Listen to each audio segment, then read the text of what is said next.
বাবু, তুমি কি রাগ করেছো? তা তুমি রাগ হয়ে এই বালিশ কাটাগুলো এরকম করে ফেলেছো কেন? কই দেখি কোথায় পচা? ওই কোল বালিশের ওয়ারটা কে ছিঁড়েছে? তুমি ছিঁড়েছো? কেন ছিঁড়েছো?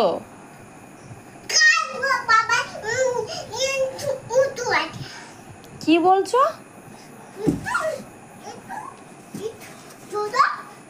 এদিকে এদিকে তাকাও, এদিকে তাকাও। এই যে বালিশটা ছিঁড়েছো, এখন কে কিনে দেবে আমাকে? দাদু। দাদু কিনে দেবে? তাই? তুমি জানো? দাদু কই? দাদু? দাদু তো নেই, দাদু তো স্টার হয়ে গেছে।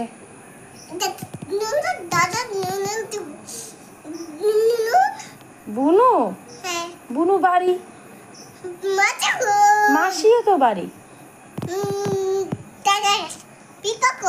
দীপা? দীপা তো বাড়ি। হুম।